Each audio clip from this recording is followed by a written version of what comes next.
Há algo dentro de você que nunca se calou, mesmo quando os dias foram escuros, mesmo quando a fé quase se apagou. Você já sentiu que está incompleto? Como se faltasse uma parte de si, mesmo tendo tudo que o mundo oferece. Muitos confundem essa ausência com tristeza, ansiedade ou crise, mas na verdade é um chamado vindo do céu. Um eco antigo que diz: você foi feito para mais. A maioria das pessoas vive com as partes desconectadas, o corpo ferido, a alma perdida, o espírito apagado. E pior, acham isso normal. Mas não é. Há um segredo na Bíblia que poucos percebem e pode transformar sua vida espiritual. Deus não quer salvar apenas sua alma. Ele quer restaurar você por completo. Espírito, alma e corpo, reunidos, restaurados, glorificados. Esse é o verdadeiro plano da redenção. E se você aplicar essa revelação, vai começar a experimentar cura onde nem imaginava. Porque a presença de Deus não visita pela metade. Ela vem inteira e transforma tudo. Mas para entender esse mistério, você precisa começar do princípio. O corpo é como um vaso deixado no chão do tempo, aguardando o sopro que um dia o animou. Ele se desfaz em silêncio, mas nunca esquece a voz que lhe deu forma. Em cada osso há uma lembrança sagrada, como se até o pó guardasse um eco do Éden. Quem já velou um ente querido sabe, o corpo descansa, mas não terminou sua jornada, porque há um chamado reservado apenas para os que conhecem o timbre do Criador. Mesmo em sua fraqueza, o corpo carrega vestígios de glória. Cada ruga, cada cicatriz é uma inscrição no livro da existência. Como uma vela que se consome lentamente, ele ilumina até o último suspiro. E quando o suspiro cessa, não é fim, é pausa, porque o pó não foi criado para desaparecer, mas para esperar. Esperar o dia em que o céu se abaixará com voz de trombeta. Quem nunca sentiu o corpo falhar como uma porta que range antes de fechar? A doença, o cansaço, a dor, tudo isso anuncia uma verdade. A carne é frágil, mas a promessa é eterna. E o pó volte à terra como o era. Eclesiastes 12:7. Há consolo nisso, sim, porque se o corpo foi feito do chão, o chão também pode ser jardim. E Deus é jardineiro de ressurreições. Imagina uma mãe que cuida de um filho doente, vendo o corpo dele definhar. A esperança dela não está no hospital, mas nas promessas do céu, porque quem conheceu o toque de Deus uma vez, ainda que morra, viverá. É essa certeza que sustenta quem sofre. O corpo pode cair, mas há uma memória espiritual que o levantará no dia marcado. O cemitério não é o ponto final, mas o ponto de espera. Os túmulos são como sementes, adormecidas na terra, esperando o tempo da colheita divina. Paulo disse: o que é semeado em corrupção, ressuscitará em incorrupção. 1 Coríntios 15:42. O que hoje se decompõe, um dia brilhará mais do que o ouro refinado. É promessa, é pacto, e ainda que muitos desprezem o corpo como algo vil, Deus o trata com honra. Até Jesus chorou diante de um túmulo. Ele sabia que o corpo de Lázaro havia sido amado, tocado, carregado, e por isso o chamou de volta. A ressurreição começa no chamado, e quando a voz falar outra vez, os ossos se alinharão como soldados obedientes. Por isso, cuide do corpo, não por vaidade, mas por reverência. Ele é templo, mesmo em ruínas. O que hoje sofre, geme e clama, um dia dançará sem dor. Aqueles que passaram pela enfermidade sabem. O corpo pode ser chão, mas Deus é especialista em fazer brotar vida no deserto. Nenhuma célula será esquecida. Mas o corpo, por mais santo que se torne, é apenas parte. E o homem não foi feito em partes. Há mais do que músculos e ossos nesta história. Há uma camada mais profunda, onde as decisões pesam e os segredos dormem. E é por aí que a jornada continua. Você já se sentiu perdido, desconectado de quem realmente é? E sem saber qual o plano de Deus para a sua vida? A verdade é que você não está aqui por acaso. Deus tem um propósito para você e eu quero te ajudar a descobri-lo. Por isso, criei 3 e-books que vão transformar sua jornada com Deus. Clique no link no comentário fixado e comece sua transformação agora. A alma é mais do que sentimento. É um pergaminho invisível, onde cada escolha foi registrada. Enquanto o corpo toca a terra, a alma toca o eterno. É nela que repousam as intenções que ninguém viu, as lágrimas que ninguém enxugou, as palavras que foram ditas apenas no silêncio do pensamento. É a alma que carrega o peso do sim e do não, dados na intimidade do coração. Pensa numa pessoa que carrega culpa por algo que fez há décadas. O corpo envelheceu, mas a alma ainda sangra.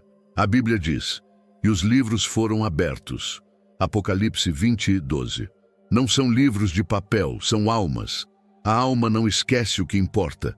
E no juízo, tudo o que ela guardou será revelado, não para condenação imediata, mas para redenção, se houver arrependimento. É por isso que, às vezes, um choro noturno carrega mais verdade do que 1000 orações públicas. A alma sabe onde doeu. Ela sabe o que calou, o que desejou, o que escondeu dos outros, mas não de Deus. Deus não lê a aparência, mas a intenção. Eu, o Senhor, esquadrinho o coração e provo os pensamentos. Jeremias 17:10. A alma é a arca onde Deus busca a verdade. Há pessoas que se dizem boas, mas vivem presas ao orgulho. Outras que se consideram perdidas, mas possuem uma alma generosa, invisível ao mundo. A diferença está nesse livro interno, esse arquivo sagrado que só o Espírito Santo sabe decifrar. Por isso Jesus ensinou que até um copo d'água dado com sinceridade tem valor eterno. Nada é pequeno quando vem da alma. É na alma que os pactos são firmados. Ali onde ninguém entra, Deus entra. Ele vê a semente do perdão, mesmo onde o ódio ainda grita. Ele vê a coragem de quem decidiu recomeçar, mesmo caindo 1000 vezes. A alma não é julgada apenas por ações visíveis, mas por intenções que lutaram para se tornar melhores. Deus vê a guerra interna antes da vitória externa. Imagina o livro de alguém que passou a vida se doando, mesmo sem reconhecimento. Esse livro está repleto de páginas de ouro. E também há almas que viveram na escuridão, mas tiveram uma página escrita com lágrimas de arrependimento. E essa única página pesa mais que 1000 capítulos de orgulho. Com Deus, a história pode ser reescrita até o último suspiro.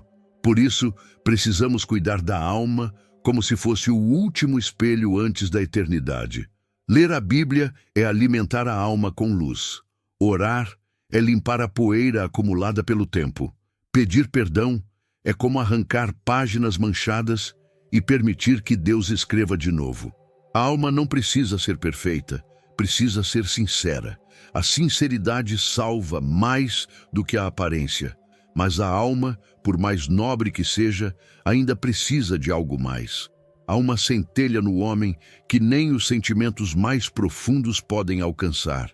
Uma parte dele que, mesmo caída, lembra o caminho de volta. É ali, no ponto mais sutil e eterno do ser humano, que habita o próximo mistério. Gostou do conteúdo e ele fez diferença para você?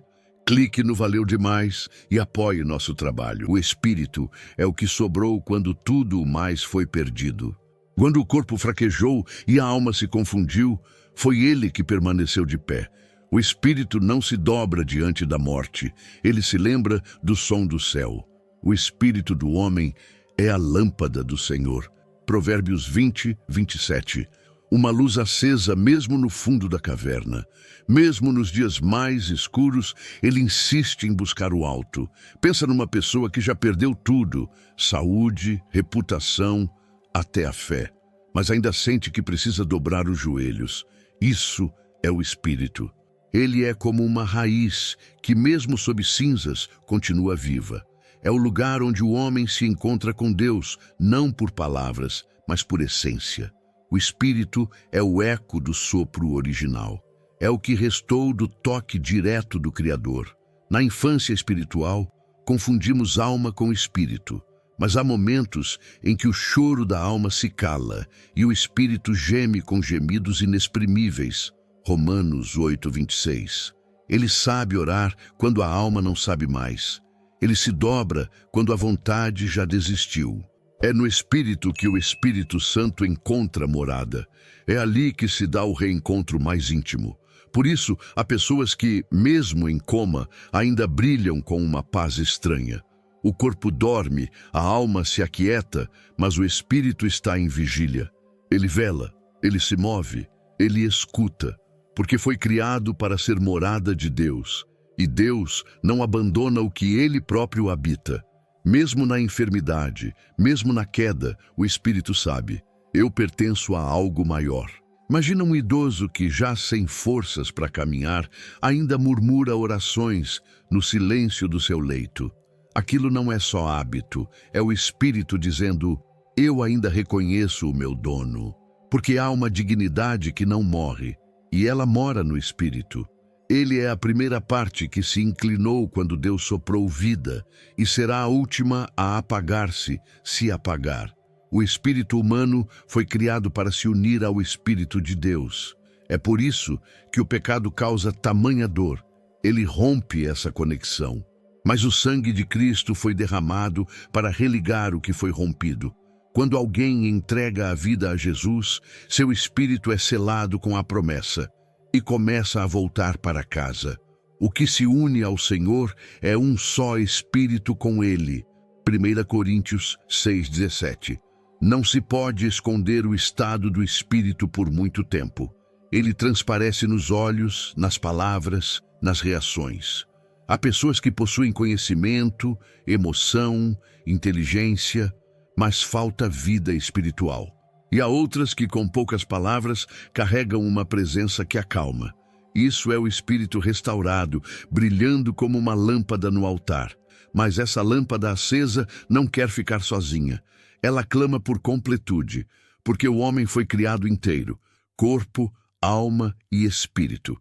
E só quando as três partes se reencontram na presença de Deus é que a redenção se cumpre. E esse reencontro está mais próximo do que imaginamos. Há um momento no calendário eterno em que todas as partes do homem ouvirão a mesma voz. O corpo, a alma e o espírito se levantarão juntos, como se respondessem ao chamado de um pai perdido de vista. E todo o vosso espírito, alma e corpo sejam conservados irrepreensíveis. 1 Tessalonicenses 5:23. A reunião será como o retorno de filhos ao lar, após uma longa guerra.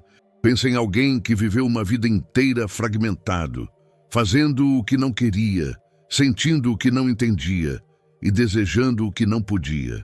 Essa pessoa experimentará, naquele dia, uma unificação sagrada. O corpo deixará de lutar contra a alma cessará de julgar o espírito, e o espírito se alegrará por, enfim, habitar num corpo glorificado. A guerra interna se tornará cântico. É como um instrumento que, depois de tanto tempo desafinado, volta a soar com precisão divina. A harmonia será tão real que até a criação, gemendo até hoje, respirará aliviada. Romanos 8:22-23. A terra reconhecerá seus filhos. As árvores saberão quem está restaurado. Porque quando o homem volta ao seu estado original, até o universo exala louvor. E se alguém perguntar como será essa reunião, a resposta é simples e profunda. Será como o Éden de volta, mas sem serpente. O que o pecado desintegrou, a cruz integrou novamente. E não como antes. Será melhor. Porque agora o homem saberá o preço de sua redenção. Cada parte sua terá passado pela fornalha e sairá como ouro. Talvez você já tenha sentido em oração um vislumbre disso. Um momento em que o corpo estremece, a alma chora e o espírito canta. São ensaios da eternidade, pequenas antecipações da reunião final. Porque Deus já começou a juntar no secreto o que será revelado no público. Cada transformação interior já é um passo rumo à plenitude. Imagine a sensação de se olhar no espelho da eternidade e não ver mais culpa, dor, nem divisão. Ver um ser inteiro, selado pelo Espírito. amado pelo Pai e reconhecido pelo Filho. Isso é redenção total. Isso é o que está sendo preparado para aqueles que não desistiram, para os que ainda creem, mesmo entre sombras.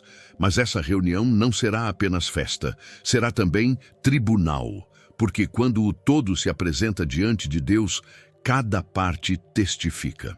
E o que antes estava escondido na alma será dito pelo corpo. O que o Espírito discerniu em silêncio será revelado à luz. E é aí que a justiça se manifestará como espelho, não para acusar, mas para mostrar o que nos tornamos. E é esse espelho que nos aguarda no próximo passo, um momento em que não haverá como fugir da própria imagem. Um instante em que cada parte do ser será chamada a prestar contas. Mas mesmo nesse julgamento, há uma promessa de glória para os que escolheram a verdade. Diante do trono de Cristo, ninguém será dividido. O julgamento não será parcial, nem por aparência, porque todos devemos comparecer perante o tribunal de Cristo. 2 Coríntios 5:10. Ali, o corpo falará o que fez, a alma revelará o que desejou, e o Espírito testemunhará o que discerniu. A verdade será plena e profundamente pessoal. Imagine um homem que viveu para agradar aos outros. Suas ações pareciam justas, mas sua alma estava cheia de inveja. No tribunal, o corpo poderá exibir obras, mas a alma confessará intenções, e o Espírito revelará se havia ou não conexão com o Altíssimo. Nesse dia, máscaras cairão, mas também serão erguidas coroas para aqueles cuja integridade foi invisível.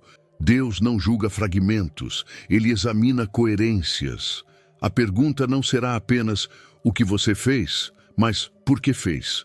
Jesus ensinou isso quando disse que até uma esmola pode ser reprovada se for dada para aparecer. Mateus 6:1.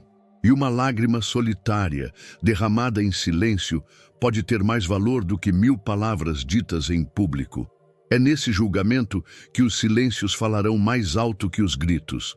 Os gestos esquecidos serão lembrados.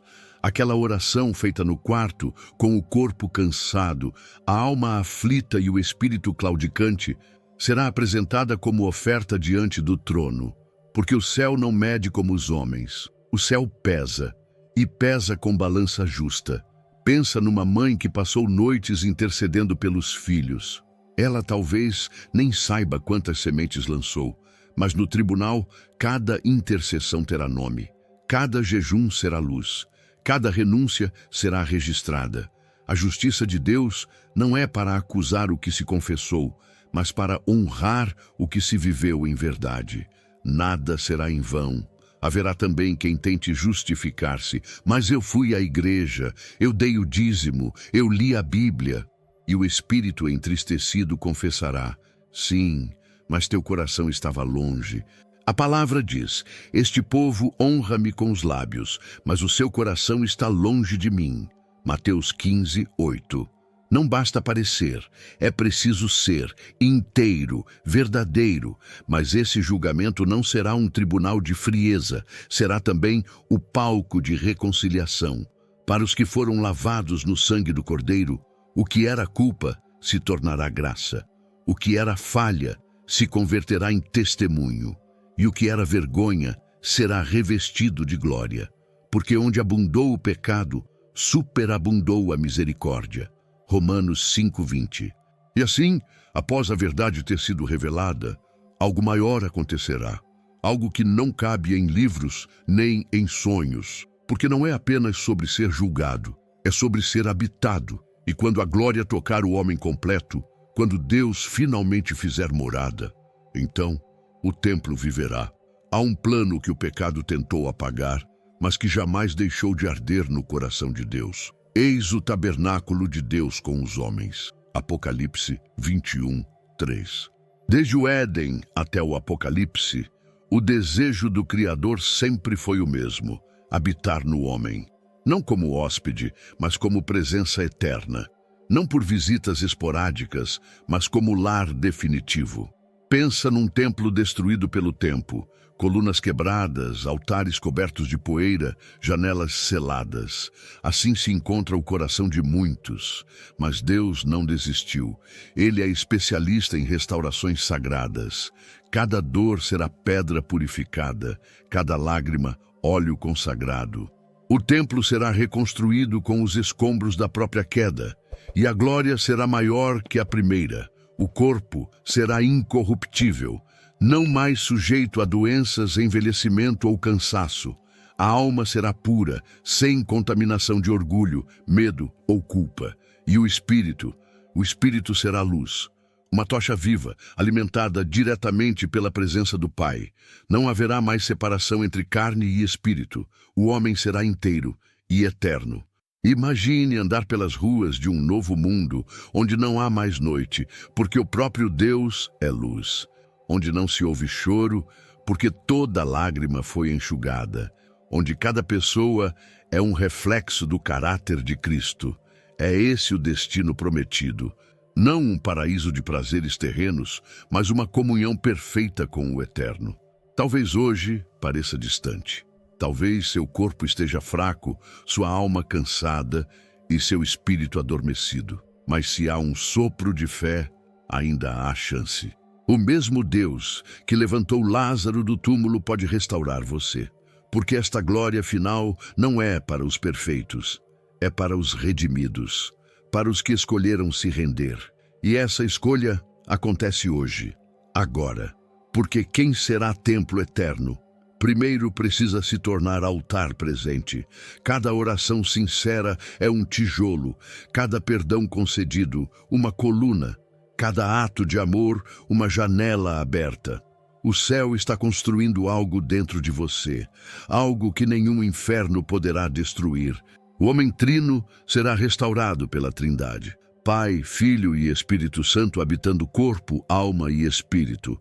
É a obra-prima da redenção. O Éden voltará a florescer, não fora, mas dentro. E o que antes era deserto se tornará jardim. Um jardim onde Deus passeia de novo, na viração do dia. Mas até lá, há passos a seguir, há decisões a tomar. Porque antes da glória, há um chamado. E esse chamado ecoa agora, no íntimo. Você consegue ouvir? Se você chegou até aqui, não foi por acaso. Há algo em você que Deus quer restaurar. Algo que talvez esteja calado há anos, mas ainda pulsa.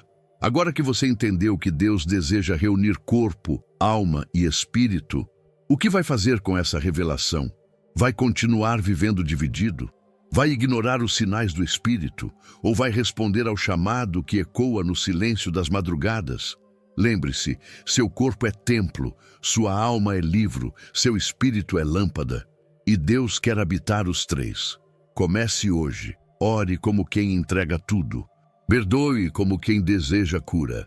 Viva como quem já ouviu o som da trombeta. Porque se ainda está respirando, Deus ainda não terminou com você. Se este conteúdo falou com seu coração, inscreva-se no canal e ative as notificações. Vamos continuar explorando juntos os mistérios mais profundos da palavra, até que Ele venha.